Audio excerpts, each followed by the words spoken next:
Hello, my name is Damon Friedman, co-founder and president of SOF Missions. As a 20-year veteran within Special Operations, I've gone through many challenges due to my military service and time in combat. We felt called to start SOF Missions to serve our fellow brothers and sisters in arms, focusing on suicide prevention and resiliency. Our mission at SOF Missions is to empower warriors to find purpose and be resilient. Since 2011, when we started the organization, almost 3 million men and women have deployed to Iraq and Afghanistan. Unfortunately, the scars of war take a toll on their psychological, physical, social, and spiritual health. Many veterans feel a sense of hopelessness and a loss of purpose when they return to civilian life. They feel isolated and alone, unable to reconnect. And in the greatest of tragedies, over 20 veterans lose all hope and take their own lives. Our goal at SOF Missions is to provide veterans the tools and resources so that they don't become a statistic. We offer a unique approach to combating veteran suicide through a whole health intradisciplinary model. The Be Resilient program is a 4-pillar methodology that addresses the areas of psychological, physical, social, and spiritual wellness. We provide care through 3 delivery methods: medical clinics, retreats, and educational training.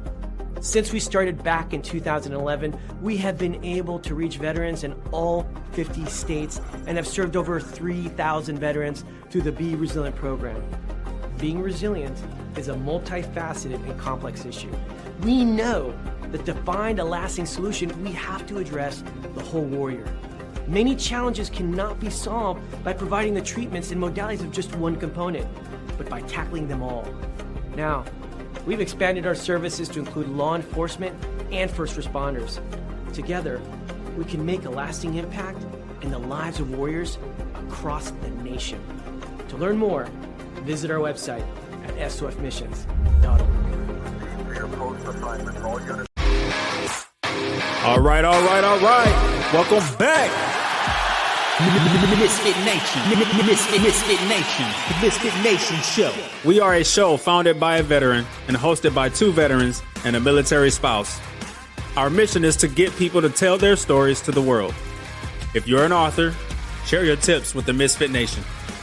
If you're a musician or an actor, our audience need to know how they too can get into the business. Coaches, we love our coaches. Come on and share your tips with the Misfit Nation to help them become better versions of themselves. If you are a corporate leader or an entrepreneur, come on and show how you did it and how hard you have fought for success. If you are a veteran, first responder, or Gold Star family, we would love to have you come on and share your story with the Misfit Nation. We always have time for you. If you're feeling down, alone, or starting to see the darkness, stop. Think about those who are around you. You are not alone. You will be missed. If you feel like your problems will be a burden to those in your inner circle or feel embarrassed, dial 988. If you are a veteran, take option 1. We need you to keep pushing forward. Don't make a permanent solution to a temporary problem. If you are a new listener, welcome to the Misfit Nation show. Be sure to subscribe to our show on your favorite podcast app. Also on our YouTube channel at @the_Misfit Nation. Subscribe and click the bell to keep you up to date on our latest episodes and all of our news. You can also find us on Heroes Media Group and About Face Radio. Now, let's get to the show!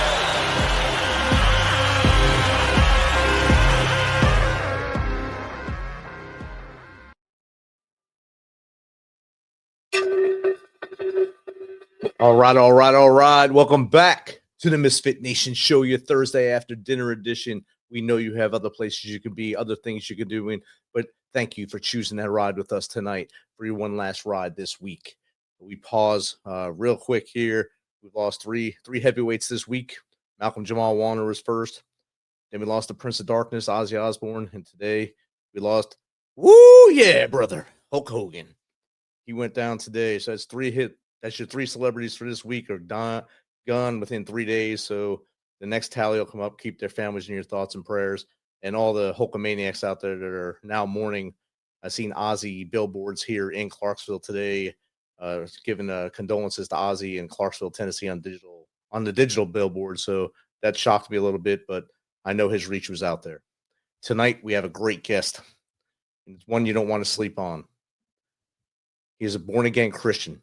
He's an author, a motivational speaker, and servant leader with over 4 decades of life experience, working across small-town America to global metropolises. He's a retired United States Army Lieutenant Colonel, serving 23 years in the United States Army, including 4 combat deployments. Following his career, he transitioned into Fortune 500 world, giving insight into corporate leadership and strategy. Above all, his greatest passion is helping others, whether that through volunteering, advocacy, or service. He goes wherever God leads him, committed to making a lasting impact. So without further ado, let's welcome Ryan Reichert to the MisFitNation show. Welcome, Ryan. Hey, Rich. Thank you so much. It's super blessed to be here tonight. And I'm actually phoning in from Oak Island Resort here all the way up Canadian border, Ontario side, but we are in Minnesota, so I greatly appreciate Elver Layton and his team here. This is the only place that you can get Wi-Fi, so you got to come to the lodge. So if we have anybody passing through, it's they're just an extra guest tonight. Outstanding. Just get them to subscribe to the Misfit Nation. That'll help us all out here. Absolutely. So, Ryan, I told you I'd just give a couple sentences about you. I'd like for you to dive deeper and let the Misfit Nation know a little more about you from as far back as you want to go to how we got to where we are today. Yeah, I always love starting out, just going all the way back to when it started, circa 1978, a little town called Hoople, North Dakota. It's called Tatertown, USA. It's probably about 350 people when I was growing up there. Might be a little smaller today, but a strong community. And, it was one where it greatly, impacted the foundation and the beginning of, who I am today, and knowing that it's a lot of good people in the world. And, my perception of what it was like to grow up in a small town was like, I got to get out of there as soon as possible.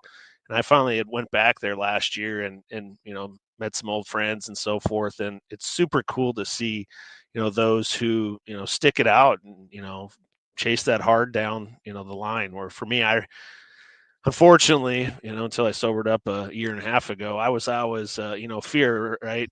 Forget everything and run, or face everything and rise. And I was the first one, unfortunately. And, we fast forward coming out of that small town, and I had a lot of injuries, growing up, blew my knee out in football, and that's where kind of the alcoholism started. My dad's a recovering alcoholic of 40 years. So God bless him and, his recovery program that he, faces every single day. But also a Vietnam veteran, which is super special that we both share that as well, serving our country and, allowing freedom to ring under our umbrella while we were there. Transitioned to University of North Dakota, where that's when the Army started. I was in ROTC for a few years there, and then moved on to do all the cool things that the School for Boys at Fort Benning, Georgia has for us out there. I think that started in 2002, Airborne Ranger, all that cool guy stuff. And then we ended up in Hawaii, Schofield Barracks, and that's where the first deployment to Afghanistan ended up happening. And, came back, went to the Captain's Career Course, and then went, to there. I commanded out on Sand Hill for Infantry Training Brigade. Was able to, cut my teeth and come to command first there. It was super special. And I was kind of at that point looking at, would I get out of the Army or not? We were having our first child, and, it was kind of one of those where, I was like maybe a little burnt out, and, had a great battalion commander that was like, hey, why don't you just give it a couple more years? And we ended up going to Fort Lewis, Washington, where we deployed to Iraq from there. And same thing kind of happened where I was like, all right, maybe now it's time to transition. And, what ended up happening is came back, we stayed, and I blew my right Achilles out. And this is where I started with the prescription drug addiction and Oxycontin. And that ended up, kind of abusing my rank, for a number of months, trying to get, extra prescription drugs from, the captain, PAs, and so on and so forth. And, I think after 6 months of abusing that, it was kind of like time to stop it. And, we just fast forward a couple more times, got more deployments. And, in 2022, I retired and, tried Fortune 500 for about 2.5 years. And like we were talking, Rich was laid off a year ago from that Fortune 500 job. And then just this past December, I started Our Protector LLC, which has turned into Our Protector Legendary Leadership Companies, having a multifaceted a book series, soon to have an online course. We have a podcast that I co-host with Lisa Sanders. She's a nurse of 25 years, so it's Our Healer, Our Protector. And you can YouTube and check all those cool things out. But yeah, we do motivational speaking on a couple different stages with different groups there. And then trying to think, I think I'm forgetting one thing, but I know it'll pop up as we keep talking tonight. So I really appreciate it. Definitely. And it's 1 year ago, you were sitting in the same spot when you found out you were laid off. That's another thing we talked about in the green room. Yeah. And I think the best part of where you are right now is you're there with your dad and you're on a fishing trip for like something you do every year or a lot of years since you were 6 years old about till now. That's about 40 years of bonding with your dad and still doing it and still going strong. And that's amazing. Yeah, it's pretty special. Just like we were talking about earlier, we had to bump this trip up because he's having back surgery. And, like you said, with the mighty Hulkster and the Prince of Darkness and so forth, I just think about, is this the last fishing trip? You just never know. And, yeah, it's special to have them, and just like your father that you still have in your life. It's as long as we can have them around, keep spending time with them. They love it. So glean knowledge from them because they can't take it with them. So take as much as you can from them while they're here, and that way it doesn't go with them wherever they go after this. Right, absolutely. As you transitioned, we talked about transition too, and yours was you got hit with that curveball with Uncle COVID coming to town right when you were transitioning. How was that for you and your family as COVID came and you had a dead set plan, you had an awesome plan, and yeah, curveball. How's that go? Right, the greatest plans never survive first contact, and yeah, we had planned for a number of years to retire in Olympia, Washington, and I literally, like we say, made the deal with the devil, and in 2019 moved the family to Olympia. We built the retirement house, and we just had 3 short years to cross the finish line. And yeah, what was it, the spring of 2020 when COVID happened? That summer, I think the family came back to Minnesota to visit friends, and I have 2 daughters that would have high school friends, and basically their dad was retiring like a year ahead of me or whatever, and they were retiring in Minnesota. And so with that being the case, it was really interesting what it looked like to, what did they want to do? And basically they were like, hey, we want to retire in Minnesota, and so we could be closer to our friends. And this was towards the tail end of my last deployment, so not a great time to broach that subject with Dad, saying, hey, we want to stay or change 180-degree difference. And for me, it's probably fear, just like I said earlier when we started. It's like, what, like, why would that be the case? And when I look back on it today, it was just my immaturity. I was still a boy, I wasn't a man yet, and I couldn't face what probably would have been the greater good for my children, and to be closer. My mom also got sick that year, and I couldn't basically come home to see her during COVID while she was in the hospital. It made it easy to make that transition, but I think the harder thing was just like I wasn't mentally prepared for it. I thought it'd be easier than it was, and it really wasn't. Having that routine, that camaraderie, and everything that we got so used to in our military lifestyle, our profession of arms. And that's where I really broke down at the end of the day, coming, into the transition of, COVID, and then moving into, a Fortune 500 job, which was maybe a little too lax for me. I needed a little bit more. And it was, like I said, because I hadn't grown up yet. I wasn't emotionally mature enough, and certainly wasn't mentally mature enough.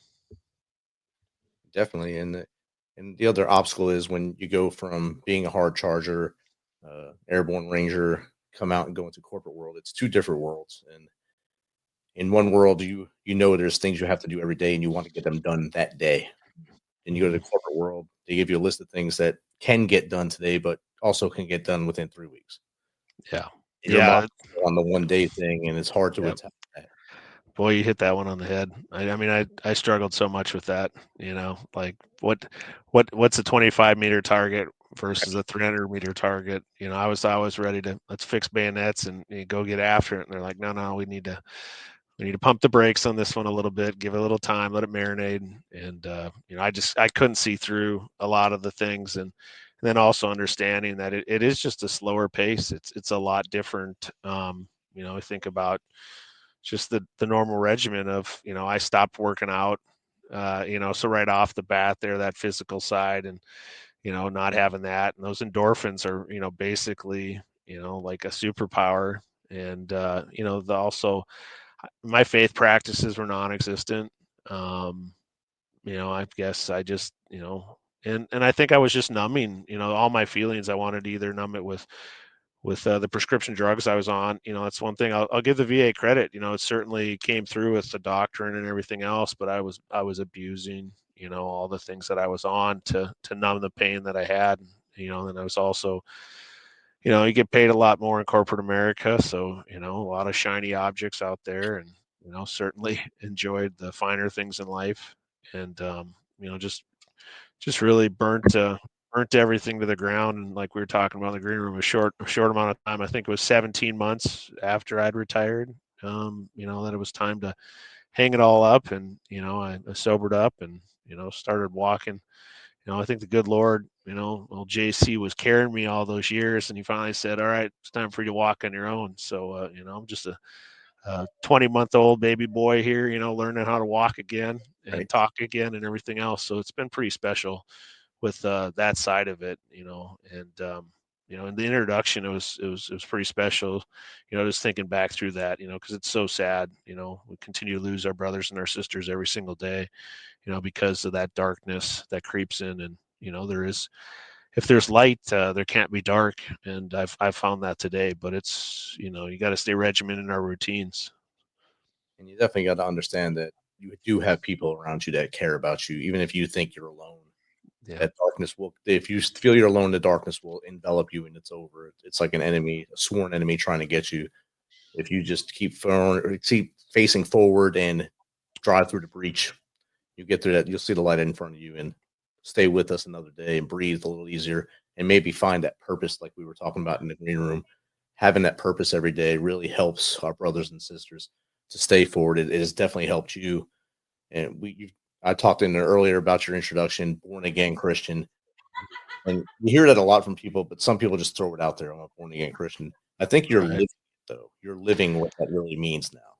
Yeah, no, it's part of my daily regimen. It's, I always bring this up, May's 3-year-old golden doodle is my youngest daughter's dog. And I think it's, May's like that godsend, where it was just like, hey, we had 2 dogs, 2 golden doodles, and May was the one kind of like the Tasmanian devil, like she was just all over the place. And so it's like, when we separated, a year and a half ago or whatever it is, 20 months ago now, it ended up being where I got May, and she saved my life, literally, having to get up every morning and walk her. So our routine started that, like get up, we'd walk, we'd just do around, I was so depressed. I was just around the apartment building. So probably, 300 meters, Yeah. maybe.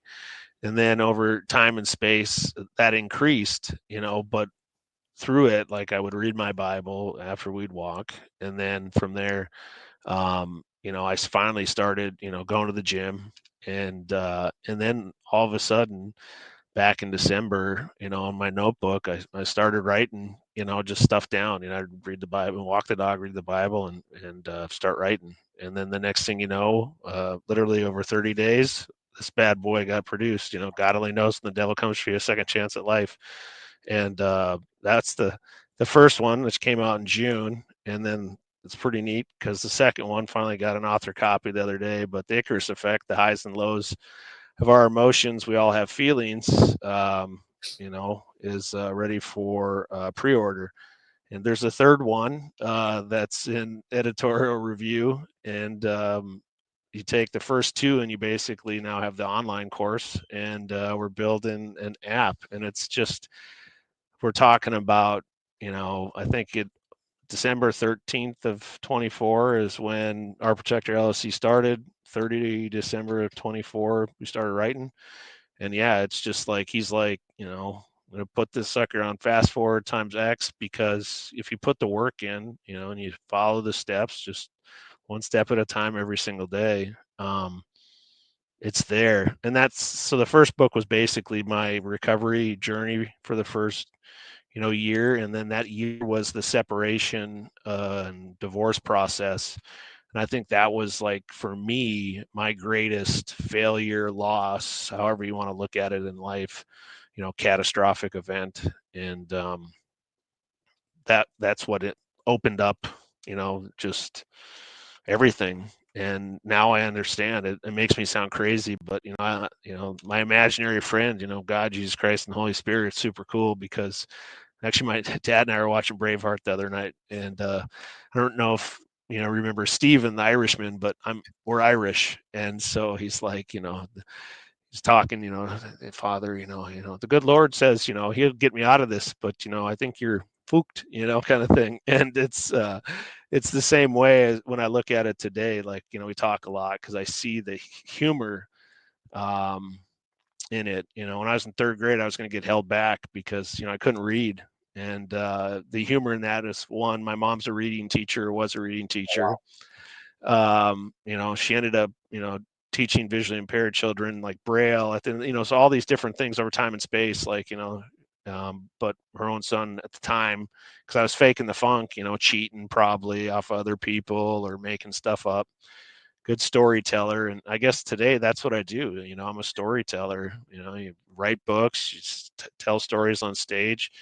But we connect with everyone, and that's the thing. We all want to find that commonality to go, like, the shame and the blame that we receive in life. I always go back and talk about being your 6-year-old self, that little boy that was, like, left behind, that I wasn't strong enough to protect, beyond as I grew up, and so on and so forth. I might have looked all shiny and awesome on the outside, right, looking good in uniform, all dress right dress, high and tight, and all the good stuff, but just broken, burning on the inside.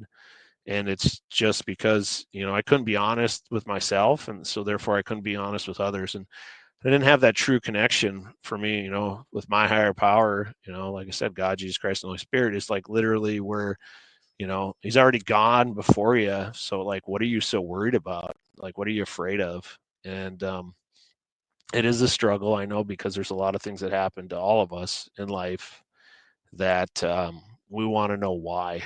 And I think that's the thing. When we completely surrender to that, we understand where, it ends up becoming the greatest good comes from the truth. Like, it was very hard for me to, tell the truth to my former spouse of what a terrible, evil person I was, and, she knew obviously I had a drinking problem, probably didn't know how I abused my prescription drugs. And, I was one who, ended up, like, I was on Match.com, like, talking to other women, while I was still married, and, like, wanting to date other women. And it's one of those things that the 7 deadly sins, like, I had, hit them all. And it's one of those where until, the last one was broken, then he's like, okay, now I can set you free. And what an unbelievable journey it's been. And it's, like I said, it's only been 20 months, and it's glorious, but it takes a lot of work. There's a lot of pain in that. There was a lot of darkness, and just like you said, like, I've been there.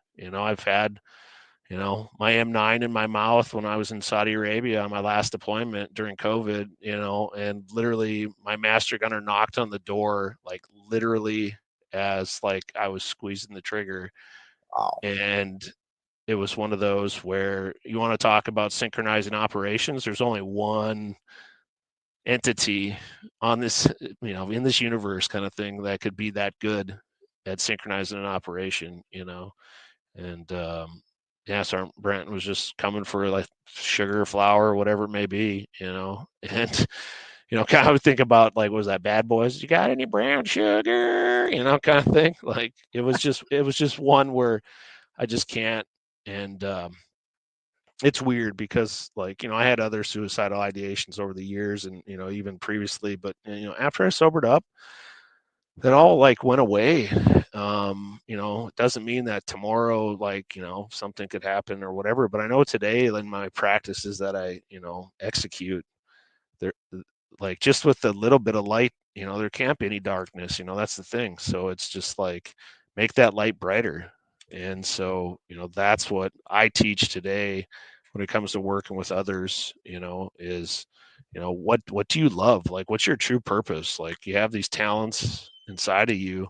Like, what do you really want to do? Like, acknowledge that you need to do something maybe to pay the bills, but had a great, I guess maybe it was 2 weekends ago now, but it's Warriors Next Adventure, an amazing nonprofit. Nick Ron started, nothing against the Air Force or whatever. Still love our brothers and sisters in the Air Force. But we need them. Got us to places we've never been able to get to. And, but yeah, and we're talking with some of the guys that were there, and just like that, you start asking people like, what, like, if you didn't have to like pay the bill, like, what would you do, right? Like, what would you really want to do? Like, what are you passionate about? And a couple of the guys were like this, and I was like, well, hey, let's just start off small and just see, like, any of your benefits. Like, you could go to school at night, so on and so, what I mean? But you got to put in the work. Like, it's not going to be easy. It's not, something that, it's just like me all the time. I'm like, oh, I want to be a best-selling author, and it's like, well, like, how many books have you sold, kind of thing. And I'm like, I don't know yet. I'll find out in January, I guess, when they give me the roll up across the universe here. And yeah, I think that's the thing. We want to be something, but we don't put the work in, right? Right. It's like being on podcasts, it's like being on a podcast every single day, and I probably be a best-selling author, but you're lazy. And I'm like, oh, one a week's good, kind of thing. That's enough. That's enough. That's enough work. And it's like, okay, well, you're just going to be mediocre at best then, because you're not putting the effort in. And, it's that's the part of the human part of this. Our soul says we want to do it all and get all the accolades. That the human side of us says, I love binge watching Netflix, so Eating popcorn. I like yeah. And I think that's a lesson for everyone. That they think there's an easy button for everything, especially now with AI. AI can write you a book now, and I just have to put my name on it. But you still have to put the work on the backside. You still have to do all the things on the backside to make yourself get those awards, to make yourself wind up a bestseller in whatever niche that you put it out in. And that's the hard part. Writing it usually comes easy because it's your story or it's your journey. And if it's truthful, it's easy. If it's a lie, then of course you're dealing with something else on the inside anyway. So you have to write another book to clean it up later. But if you do everything the right way on your side, and then, like you said, getting on podcasts is fun, but if you have to do them every day and then do your own show, you're going to hit that burnout wall. Yeah. You don't want to do any of it, either side of it. And then you lack on your own, you lack on theirs, and you don't want to do that. So you have to choose where you're going to put your purpose that week. And like you said, you choose to do 1 or 2 a week. And I think that's a great number, 1 or 2 a week, not do one every hour or 7 a week. It's hard. Yeah. Yeah. No, it really is. I mean, I think of that from the standpoint of producing, our own show that, we do. We 1 a week. It's launched, 7 a.m. on Tuesday morning. So, I mean, yeah, they're all preloaded kind of thing. But, I know the queue's coming up where it's starting to get empty, and it's like, all right, now you got to, go put the work back in. And, at least we co-host. So it's too easy to have that dialogue, I guess, with the two of us. But it's nice having guests on and, having new perspectives when it comes to everybody, working through things. And, but yeah, it's still work, it's one of those things that, yes, talking comes naturally, like for me, but at the same time, you're still taking up whatever it looks like, if you want to be working on something else, like, like for me, I struggle a lot with technology. So like you say, the AI piece, like I've really struggled with AI because I can't take it apart. I can't see what, makes it tick. And so I've been monkeying around with it, with different things, but I do really struggle in that area when it comes to anything tech savvy, like starting this app. I'm just like, I got to bring in some people that are experts in it, because all I can do is take the content, bring it in, but I can't make it look all pretty and stuff. It'd be like stick figures and whatever it may be.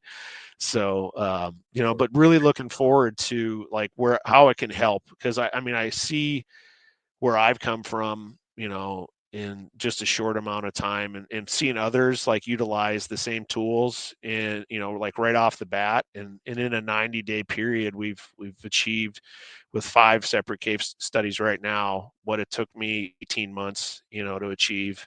They're doing it in 90 days, and so it's pretty special that it works. And so like, it's super cool. I look forward to us working more together, now that we've had our first introduction in life, just knowing that you guys' cause has been so impactful. And it's like being an infant in the game. Now it's like, all right, cool. Let's continue to build this out, because let's make a difference, and love all our brothers and sisters out there, and want them to not feel alone or isolated, because I know what that feels like. And it's cold, it's dark, it's very lonely, and we love you. We do love you. So Definitely. stay the course. And what you were saying with the master sergeant, your master gunner coming in there, you're the, I think, 9th or 10th man I've had on this show that was at the point of 1 pound of pressure away from dying, and there was divine intervention. I call it intervention because that's exactly what it is, and it's timing, it's his plan, and everyone's story, I get the chills, because you can feel like you're there. You had the pistol in your mouth in Saudi Arabia. It's you're away from home, and your brother there is the one who comes in and saves you. I had one where his kid walked in as he was about to do it, and that ended it. One perfect is a weapons expert, and the weapon jammed. Yeah. Just little things, and it all comes back to knowing at that point that you're here for another purpose. You're here. You're supposed to be here.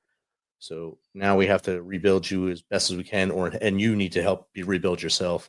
And I think things like Warriors Next Adventure, I've been watching a video here while you're talking. It's in my face here, the guy picking his nose and stuff. It's a funny video. No, Nick's got some good stuff to keep us laughing too. That was, I hadn't laughed like that in a long time, and that's all it took was to get around 12. And it was super cool because we had some guys, Vietnam veterans and so forth there. Like I said, my dad's a Vietnam veteran. Both my grandfathers were World War II naval veterans, and it's when I think about it in that service side of things, like that's to me just like where we did it before, so why can't we keep doing it? It's one where it shouldn't end. It should never end. I always thought it was, so corny, right? Like the SFL tap, they give you the soldier for life kind of thing, just because like you're done, right? You're like, and I'd been done for a long time. It was probably 5 years before I retired, when I was kind of like, knew that, when you don't have that carrot to chase any longer kind of thing, you just like, I put it on the shelf. And, when I really look at it at the end of the day, it's, well, that's what I titled stuff. I call it the war of purpose built to break. It's one of those things where like, if we build ourselves up to that point, like we won't break, because we understand that, one, we have each other, but the other side is like, we're only as strong as, the purpose that we're following. And that's the one thing of it, is we all have, like I said, talents and purposes inside of us that make us so unique that, let's shine them. Because like I said, I don't know anything about AI or technology and stuff like that. So like, if you're somebody out there listening right now, like send me a note. Like I'll certainly take you up on, helping this guy out and doing some work together, because, it's and then if you don't like it, like you're certainly not going to focus on that, where for whatever reason the writings come faster, the first thing that's come back. So I love to write the next book now versus work on something else. And because we like comfort, right? That's probably our greatest weakness, as human beings is, comfort. Whatever makes us comfortable, right? Like, it's think back to the poncho and poncho liner, probably the two greatest things ever. And then, what do? We get like bivy sacks and, compression sleep systems and so on and so forth. And so, yeah, it's, I call it comfortably uncomfortable. If you're ever comfortable, don't get comfortable, because that's what can cause the most damage for us is, just always trying to be too comfortable. And, it's okay to have a little bit of pain. And, As a young RTO in the infantry, light infantry, I had to choose my battles, what I wanted to carry with my radio. So the Whoopee was my lifesaver, and I kept that thing, and I still have it. I still have that one plus one newer one. So I have one that really is horrible smelling, but it looks like it's been through all the battles, and then one that's very fresh. So I have both of them just to show me the path I was No, I mean, it's probably the greatest blanket ever made. I mean, certainly, I, like I said, have the same. I have a super old one and then a newer one as well, and I love them. I love them. They're great. on. It's like, when are you gonna get rid of them? Never. Here forever, or until it falls apart, I guess. Yeah. Yep. I For wanted sure. to bring up Casey Admonson wrote in here earlier. Hoople in the house. You ran a kickoff back in high school. Yeah. Oh, yeah. Awesome, Casey. I love you, brother. Yeah, he was his older brother Ryan, a year younger than me, and then Casey was in my sister's class, so three years younger, and I love it. So thanks, Case. He was on right away. And then there's a question from the audience in here. Walt, you, how do you define servant leadership in your life? Ooh, that's a good one. Yeah, I mean, to me, it's I always look at servant leadership as, like how you'd want to be treated.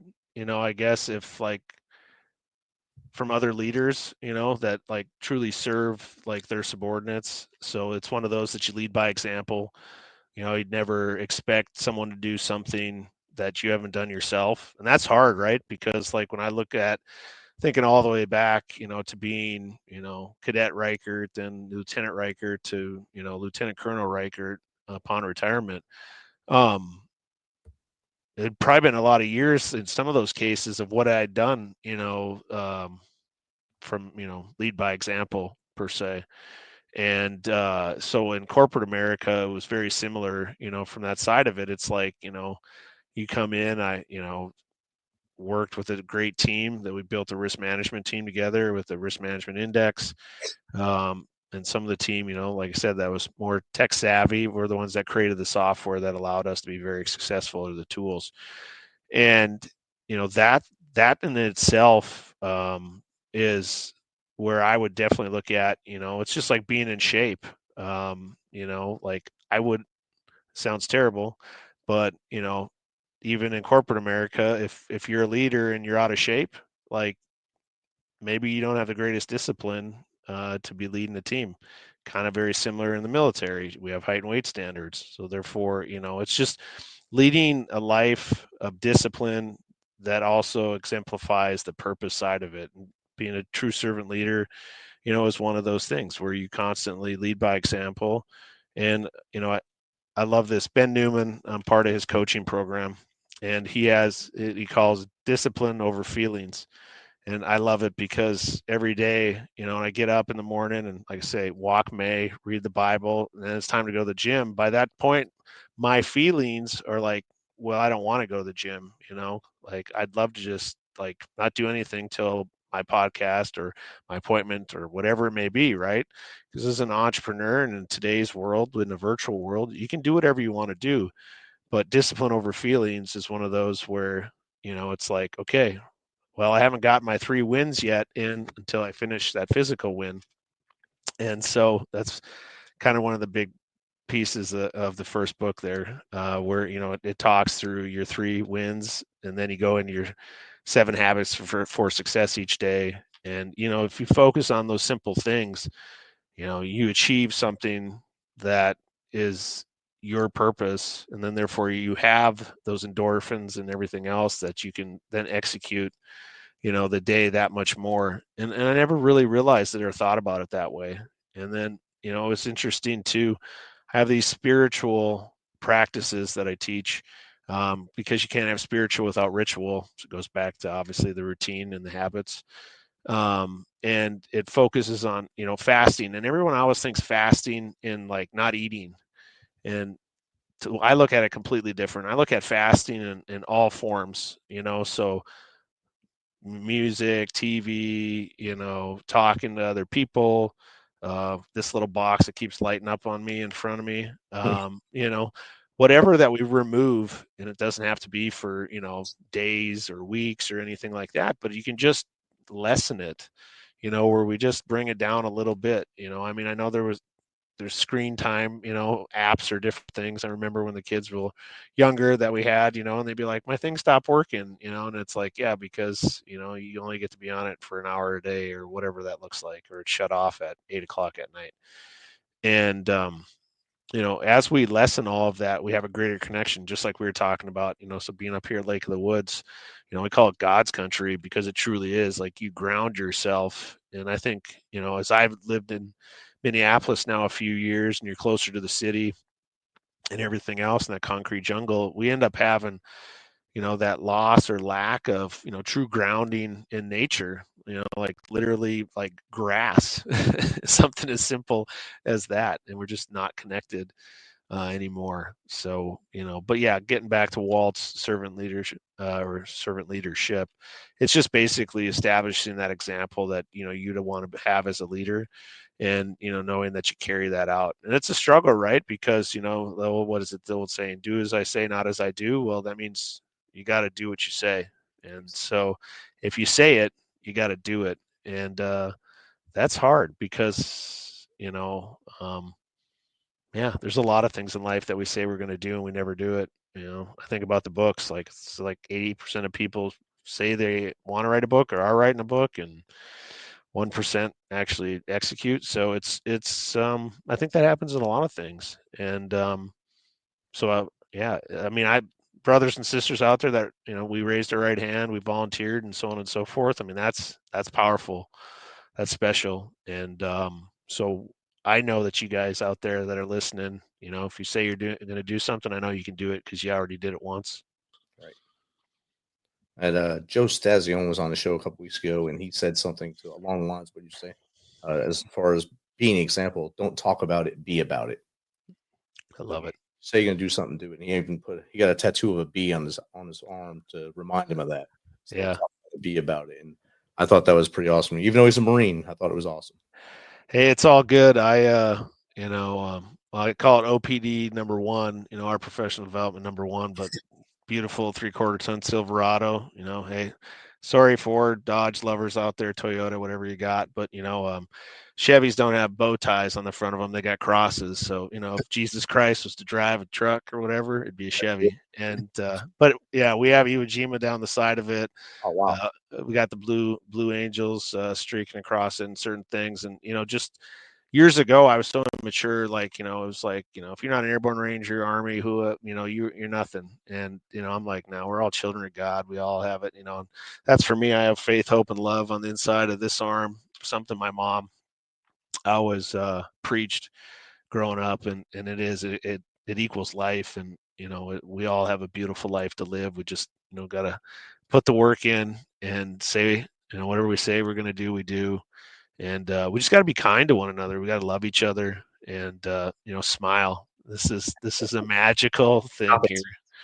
Stop it. Right? Yeah. That's definitely true. And I wrote in my book, 13-Step Guide to Success, to look up 3 inches. You talked about the little box that's blinking at you. If the world would look up 3 inches, you'd see the whole world and stop seeing that glow in your eyes and look someone in the eyes, smile at them, reach down and pet a dog, which I'd probably pet the dog before I talk to most people, but dog first, person will then melt to you. Right. Yeah, no, Rich, that's spot on. I think of that all the time. I tell a story always of a guy, in San Francisco, that every day he'd walk the Golden Gate Bridge. It was his favorite thing to do. Walk out there, look across the Bay Area, just like I'm looking across the lake here and thinking, how gorgeous it is. And one day he goes and he's looking out and he just jumps off the bridge, and terrible thing, right? And they get the body back and find out where he lives, and sure enough, next to his bed there was a letter, and it said, if one person smiles at me on my way to the bridge today, well, no one will be reading this letter, kind of thing, because I won't do it. But yeah, in that short mile and a half walk that he took, no one smiled, and he committed suicide, jumped off the bridge. So when I always think of that, I always think of that, how simple. I love it. Look 3 inches up or whatever, make eye contact, smile, engage the enemy. If you're thinking everyone around you is the enemy, just engage them, smile, make eye contact. That's it. And then if you really want to engage them, say good morning, good afternoon. Acknowledge today, a lot of folks don't say it back, but that's okay, because they're probably thinking, man, I wish I would have said something back to him, and you activated the mechanism. Right. And so, yeah. You made their day, and just like the man wrote, if someone smiles at me, I won't jump. You might have just made that person's day. Exactly. Maybe they're going down to the subway, might jump in front of a train if you don't do Mm-hmm. something to make them think, well, someone actually cares about me. So I think that Yeah. we all can do. It's simple. It doesn't cost you anything. Right. Absolutely. We got another question from Susan is a Wolf. What was the moment that made it all click for you to make a 180 and drive forward? Yeah, I think it was true surrender.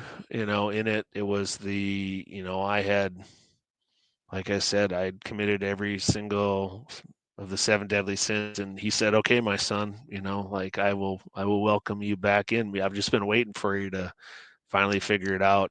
And yeah, like I said, I went to my first AA meeting. It happened to be called the God Squad, and they challenged me to come back the next week, but I went every day for 90 days. So 90 and 90 meetings, 90 days. I started going to church.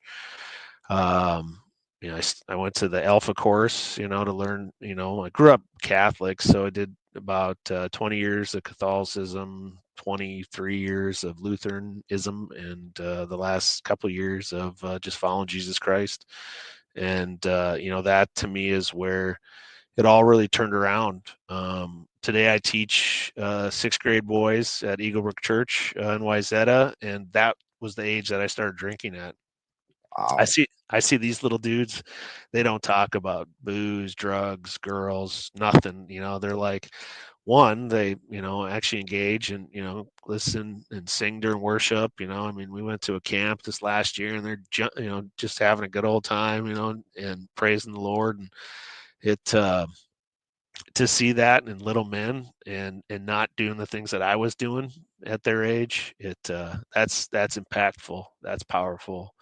And yeah, I just keep doing it. Just keep paying it forward. Keep giving back as much as possible. I think it's one of those. When we released the book about 2 months ago now. I called it the Redemption Tour 2025 because it's one where I was just downright ashamed of myself that I allowed myself to get to that point in life and then hide so much, lie about so much, just truly hurt, the closest people to you. And that's the problem, right? At least for myself, like, I hurt the closest ones to me, the ones I believed I loved the most, because I was just so broken. But I didn't realize that, I had it all inside of me all along. It's just, I didn't put in the work. I just literally didn't put in the work. And Frank DeMith, a former guest on the show and a friend of the show now, he wrote, wearing the armor of faith provides a lot of comfort. And he said the first time he's ever been called a 1%er by doing that. And then my brother, we were talking to people. He said, I changed him, and he says hi to everyone now. I love it. And that's in New Jersey, where you don't say hello to anybody. So I was just going to say, I remember growing up, everybody from the Northeast, he's from Boston, he's a masshole, don't worry about it, kind of thing, whatever. And it's like, no, that's not I mean, it's just, it's all part of us. Like, we need to take a stand right now and just be kind, just smile, just say hi, hey, say hello, how are you? You see someone pulled over on the side of the road, stop and see if they're okay. Like, I mean, that's something for me that bothers me today when I see somebody pulled over, because I'm a previous me would have been like, they got a cell phone, they can figure it out. Like, if they got a flat tire, call AAA, whatever, and it's like, maybe I'm supposed to help them. Maybe that it's supposed to be a connection that's made that, cures cancer or whatever it is, solves world hunger. Who knows? But it's, how great it is when you help somebody out. Just how, like, service is just, that's what fills my bucket, right? Like, it's just one of those things. Like, if you give back, you just end up becoming, just, it's like being Superman. It's just one of those things. You find that, for me, kryptonite was just being unkind. I didn't realize that, that's what was holding me back, was just having a black, selfish heart, and knowing that, you could have a soft and, you know, whatever, just beautiful heart by being kind and loving people and, caring for another human being. It didn't have to be like, what's in it for me. Right. Today I was on the way to do some self-care, get a massage, and I was driving down one of the little pig trails here in town, and a woman was dead center on the yellow line. Instead of pulling over, she pulled to the middle and was blocking half a lane on each side. I was like, "Oh, what happened here?" I drove up next to her, and she drove the wheel. I mean, it's gone. She had to Right. drive this thing for a while. The rim was bent into the frame of the car. I said, "Are you okay?" She said, "Yeah." I said, "Are you sure? Because this doesn't look good." She said, "I'm fine. My husband's coming." I said, "He's not going to be happy. I'll tell you right now, he's not gonna be happy. This isn't good." I said, "I can't pull you with my Jeep. He's going to rip everything out from underneath you. But since he's Right. coming, I'll say hi. I hope everything's all right in a few minutes." All right.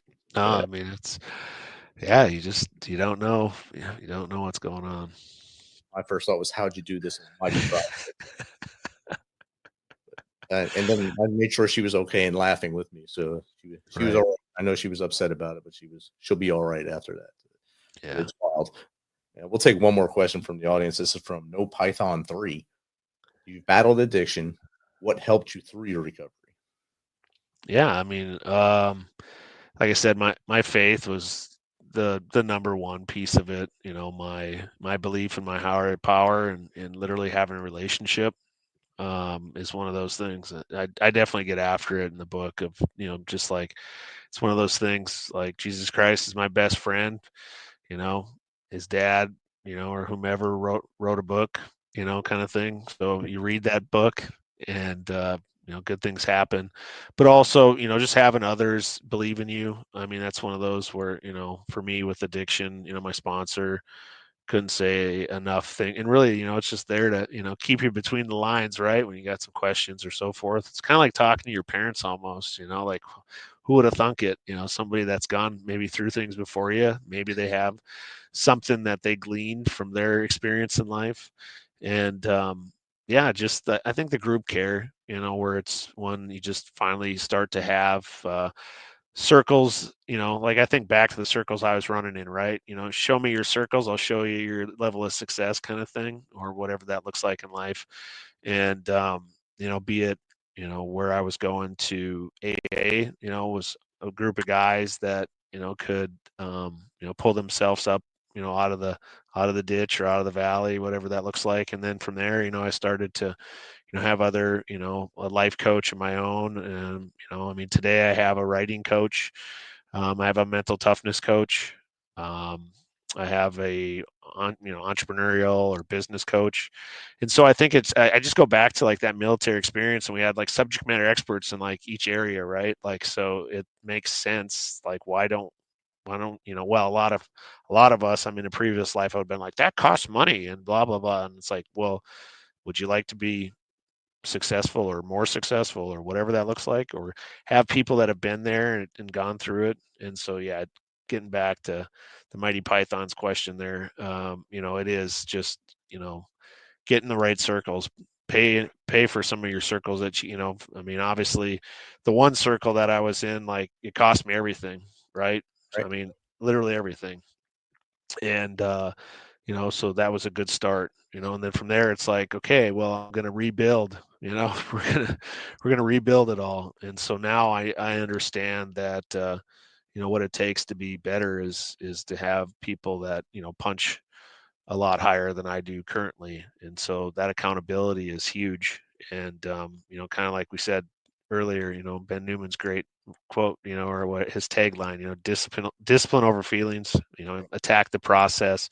However you look at it, he's got a lot of great ones. Be the standard, and then feel your burn. And I love that one because we all have this burn inside of us, why we do it, like, why do you get up every day, or why do you want to become better? And for me, it's, I think it's like, I look at my mom, she never gave up, she always continued to seek education, and so forth. And then, my dad just, was always out there, throwing Hail Marys. And, it showed me, though, that, like, you got to take risks in life.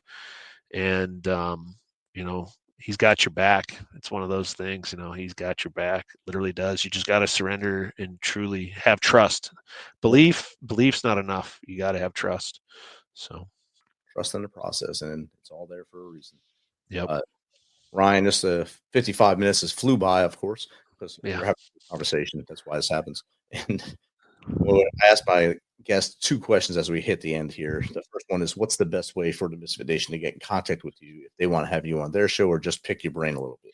Yeah.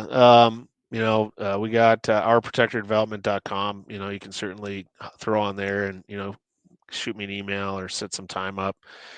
15-minute discovery calls are free, so don't worry, it doesn't cost you nothing to have a chat with me up front. And but yeah, all the social media, it's either Ryan T. Reichert or Army RT 1978. And I think finally, after 40 odd years, not being a social media guy, it's weird to literally think I'm on all of them now. Granted, some are pretty small, but super special there. And then like I said, the books, first one's out, second one's pre-order, and we're starting also to do retreats, which is super cool. And the first one will be coming up in October. Tom Fanner from Oregon invited Lisa and I out to co-chair a retreat out in Bend, Oregon. So if anybody's got time, I think it's the 9th through the 13th of October, coming out to Bend. It's super cool. He set it up where couples retreat, but I think the first day is like going to the range and shooting. So I was like, dude, like, you had me at hello, man. Like, and so that's going to be exciting as well. But yeah, super looking forward to anybody who's listening. Shoot me a note, and love to chat. Awesome. And the final question is, I think you kind of hit some of these as we were going through, but what's 3 things the Misfit Nation can start doing tomorrow to be better humans? Yeah, I mean, I think we hit it on the head. Smile, make eye contact, be extremely kind. Just knowing that we're all suffering from something out there. And the last thing is, if you say you're going to do it, just do it, and do it to the best of your ability. And if you don't know how to do it, ask for help. Please, thank you, excuse me, I'm sorry. And smile. You can have a beautiful life.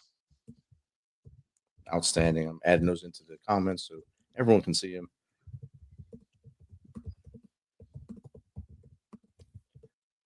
This has been a great conversation with you tonight, Ryan. Frank chimed in again. He said, great show, guys. Need more like this. God bless all our veterans and those currently serving our country in the armed forces. Thanks, Frank, for hanging out tonight. Ryan, again, this is a great chat with you.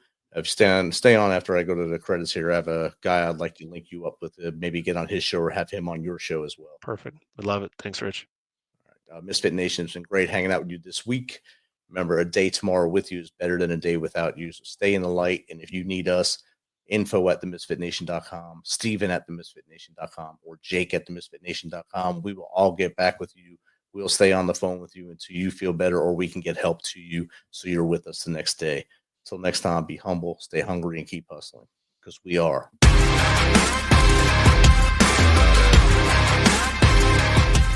Thanks for checking us out and being a part of the Misfit Nation show. Don't forget to visit our website at themisfitnation.com. That's themisfitnation.com. Check out all our past episodes and get some of the great Misfit Nation gear for you and your family. As always, be humble, stay hungry, and keep hustling because we are Misfit Nation. Misfit Nation.